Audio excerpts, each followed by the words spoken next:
السلام علیکم۔ آج جمعرات ہے، جولائی کی 22 تاریخ۔ پاکستان میں اس وقت شام کے 7، بھارت میں 7:30، اور یہاں ہمارے اسٹوڈیوز کی گھڑیوں میں صبح کے 10 بج رہے ہیں۔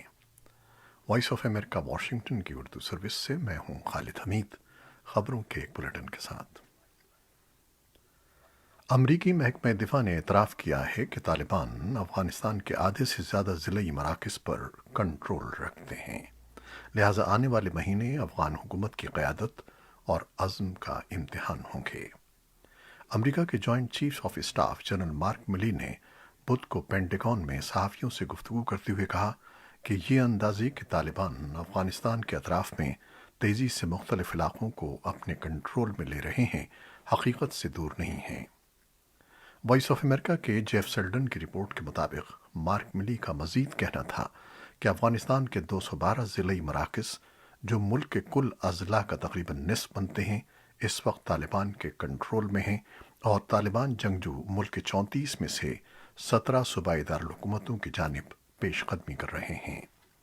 جنرل ملی نے کہا کہ ایسا لگتا ہے کہ اسٹریٹجک مومنٹم طالبان کے پاس ہے۔ ادھر امریکی وزیر دفاع لائیڈ آسٹن نے بھی بدھ کو صحافیوں سے گفتگو میں کہا کہ امریکہ افغان سیکیورٹی فورسز اور حکومت کی مدد کے لیے پرعزم ہے۔ تاہم دوسری جانب امریکی حکومت کے حلقوں کے اندر یہ تشویش پائی جاتی ہے کہ آیا افغان سیکیورٹی فورسز طالبان کے سامنے ٹھہرنے کی اہلیت رکھتی ہیں یا نہیں۔ جنرل مارک ملی کے ریمارکس پر افغان وزارت دفاع کے ترجمان فواد احمد نے کہا کہ افغان نیشنل سیکیورٹی فورسز جلد ہی طالبان کے قبضے والے ضلعی مراکز کو واپس لینے کے لیے کارروائی کا آغاز کریں گی۔ جنرل عمر اجمل شنواری بھی ہفتہ وار پریس بریفنگ میں اس بات سے متفق نہ تھے۔ ان کا کہنا تھا کہ جنگ کی صورتحال میں کوئی بھی ضلعی مراکز پر کنٹرول کا دعویٰ نہیں کر سکتا۔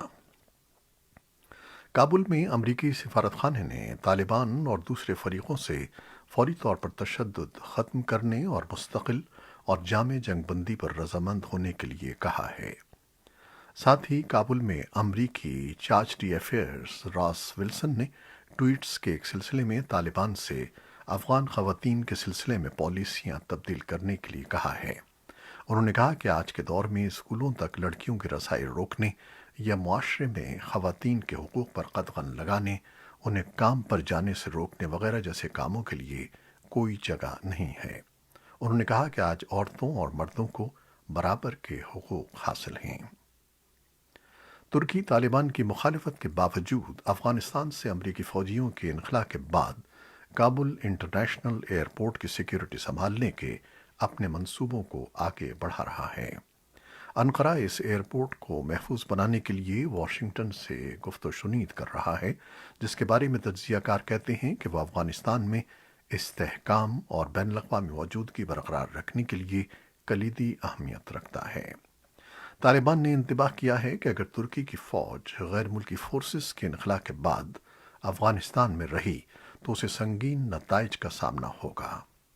لیکن ترک صدر رجب طیب اردوان اس ہفتے اپنے تبصروں میں ان دھمکیوں کو زیادہ اہمیت نہیں دے رہے، اور انہوں نے نشاندہی کی کہ گفت و شنید جاری رہے گی۔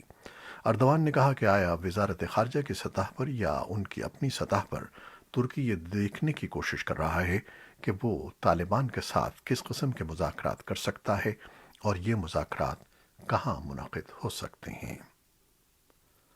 امریکی صدر جو بائیڈن نے بدھ کے روز کہا ہے کہ وہ مہلک نشہ آور ادویات کی آمد روکنے کے لیے چین کے ساتھ اپنی کوششیں جاری رکھیں گے، جو میکسیکو کے راستے امریکہ اسمگل کی جاتی ہیں۔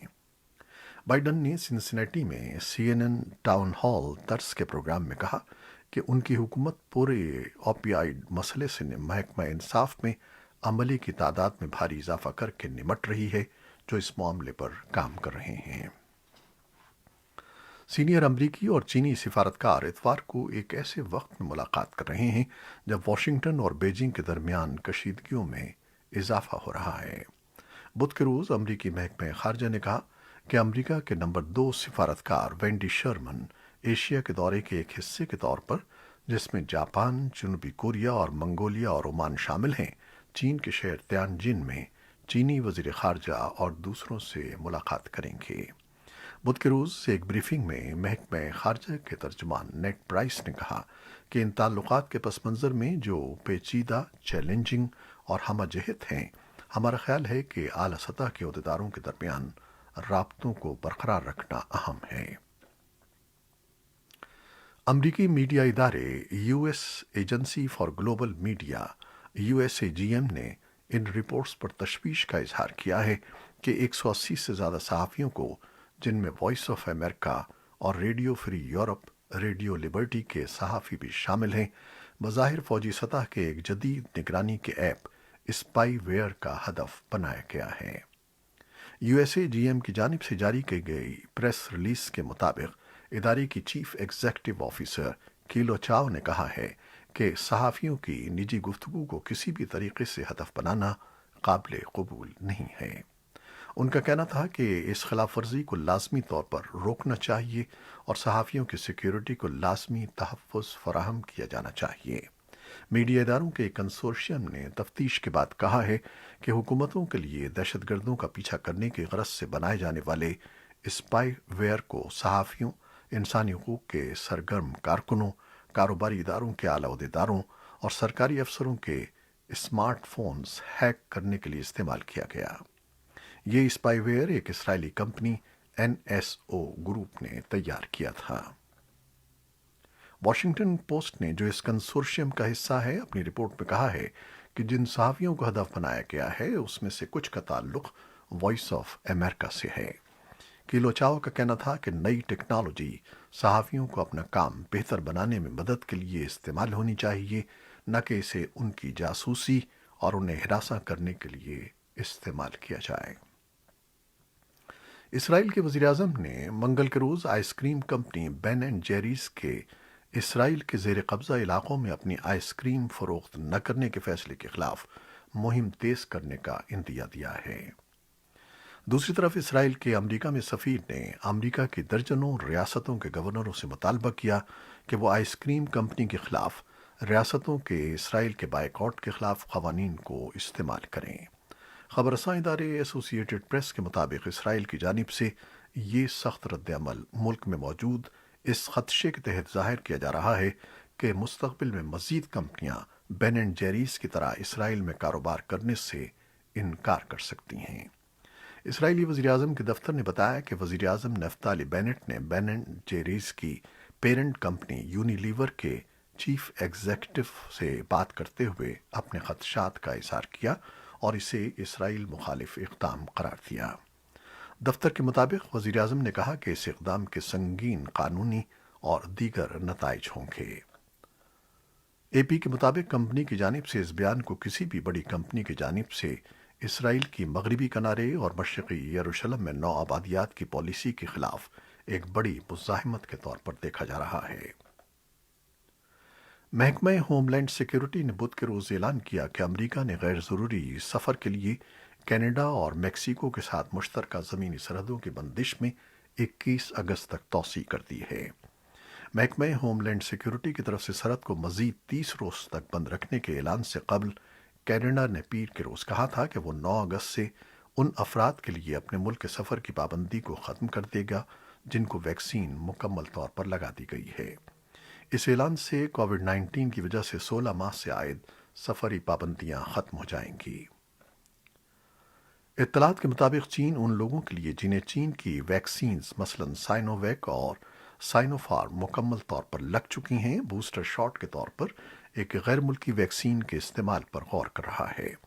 یہ رپورٹ اس کے بعد سامنے آئی ہے جب تھائی لینڈ اور انڈونیشیا نے اعلان کیا کہ وہ چین کی تیار کردہ ویکسینز کی جگہ مغربی ویکسینز کو استعمال کریں گے۔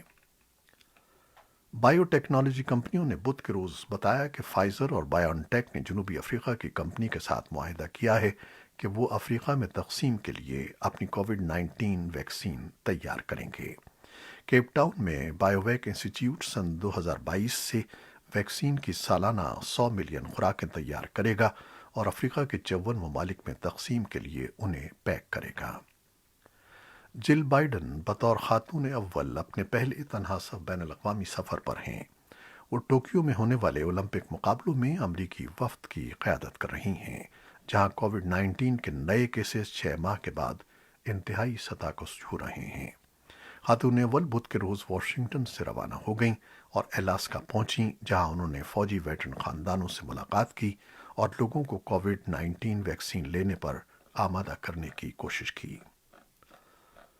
خیبر پختونخوا کے مختلف علاقوں میں ہونے والی شدید بارشوں کے نتیجے میں شمالی صوبے گلگت بلتستان نے شاہراہ قراقرم کو لینڈ سلائیڈنگ کے باعث سیاحوں کے لیے بند کر دیا ہے، جبکہ صوبے میں پچھلے 4 دنوں کے دوران ہونے والی بارشوں کے نتیجے میں مجموعی طور پر 15 اموات ہوئی ہیں۔ یہ تھیں وہ خبریں جو فیس بک لائیو پر ہم نے آپ کے لیے پیش کی۔ ہماری ویب سائٹ اور یوٹیوب پر یہ بلیٹن پوسٹ کر دیا جاتا ہے، جسے آپ بعد میں بھی دیکھ سکتے ہیں۔ ہمارے اس بلیٹن کو شیئر کرنا نہ بھولیے گا۔ خالد حمید کو اب اجازت دیجیے۔ اللہ حافظ۔